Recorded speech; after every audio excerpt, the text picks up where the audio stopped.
Europe 1. Le grand direct des médias sur Europe 1, Thomas Joubert. Et maintenant le décryptage de notre expert Jérôme Ivanichenko. On va donc faire le point ce matin sur les débats de l'élection présidentielle. Chaque chaîne élabore en ce moment sa stratégie pour organiser des confrontations entre les candidats. La première à dégainer, ce sera donc TF1. Oui, et ce sera le 20 mars prochain pour un débat diffusé simultanément sur LCI. Il sera animé par Gilles Boulot et Anne-Claire Coudray et réunira les 5 principaux candidats à l'Elysée.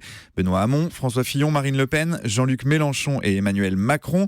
Une liste restreinte qui suscite la polémique. On en a déjà parlé à ce micro. Certains estiment que cette sélection, basée notamment sur les sondages d'intention de vote, est beaucoup trop aléatoire, qu'elle va à l'encontre du pluralisme. C'est l'avis de Nicolas Dupont-Aignan, candidat déclaré qui dénonce un viol de la démocratie avant de saisir le CSA. Mais TF1 persiste et signe, et reconnaissant qu'elle a le droit de le faire. La date de ce débat, le 20 mars, donc, n'a pas été fixée au hasard. Elle se situe à la fin d'une période légale d'équité du temps de parole. Et équité ne signifie pas égalité. Pour rester dans les clous, TF1 a donc imaginé un lot de consolation pour les petits candidats. Elle les invitera pour des interviews de 10 minutes dans son JT de 20h. Une solution qui ne satisfait pas complètement le CSA. Dans sa réponse à Nicolas Dupont-Aignan, il s'inquiète de ce dispositif difficile à tenir dans des délais aussi courts, mais reconnaît aussi son impuissance. Le candidat de Debout la France ne désarme pas. Il devrait attaquer TF1 en référé devant le Conseil d'État. Du côté de France 2, le dispositif sera tout autre. La chaîne organisera son propre débat le 20 avril. Michel Field, patron de l'info de France Télé, l'a confirmé en milieu de semaine. À cette date, on sera dans la dernière ligne droite de la campagne. On sera à 3 jours du premier tour de l'élection présidentielle et on connaîtra donc les noms des candidats qualifiés, validés par le Conseil constitutionnel. À cette date, surtout, on sera entré dans une période d'égalité de temps de parole et ça contraint France 2 à inviter tous les candidats à la présidentielle sans exception. Une manière pour France 2 d'assurer sa mission de service public, mais qui présente le risque de créer une certaine cacophonie. Ouais, s'il y a une dizaine de candidats sur le plateau, ça risque effectivement d'être compliqué. Alors un autre rendez-vous pourrait aussi se glisser dans l'agenda des candidats à l'Elysée.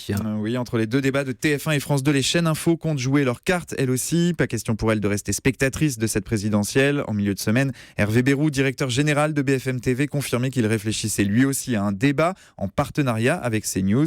Un débat qui pourrait se dérouler début avril. Reste encore une dernière incertitude, elle concerne la confrontation de l'entre-deux tours entre les deux candidats finalistes. Traditionnellement, TF1 et France 2 se mettaient d'accord pour organiser et diffuser en commun ce débat. Cette année, il pourrait en être autrement. En début de semaine, Catherine Nel, la directrice de l'info du groupe TF1, n'excluait pas la possibilité, confirmant qu'elle étudiait d'autres pistes qu'une codiffusion. Réponse du berger à la bergère sur la même tonalité. Michel Field assurait quant à lui qu'il avait d'ores et déjà coché en solo la date du 4 mai pour ce débat. Si TF1 et France 2 faisaient cavalier seul, ce serait une situation inédite. Elle serait révélatrice de tensions apparues ces dernières semaines entre les deux groupes. TF1 n'a pas vraiment apprécié le petit coup de pression qu'a tenté de lui mettre France Télé, qui réclamait d'être associé au débat du 20 mars. Mais surtout, les deux chaînes ont constaté l'intérêt des téléspectateurs pour les primaires de la droite et de la gauche et veulent chacune leur part du gâteau. C'est d'abord bénéfique en termes d'image, ça permet de se poser en acteur du débat démocratique, mais ça génère aussi de très fortes audiences. Visiblement, cette présidentielle n'aiguise pas uniquement les appétits des candidats. Et pour beaucoup d'observateurs politiques, cette course à l'Elysée, c'est du jamais vu. Et bien en télévision aussi, elle pourrait faire voler en éclats les habitudes du passé. Merci beaucoup Jérôme Ivanichenko pour ce décryptage.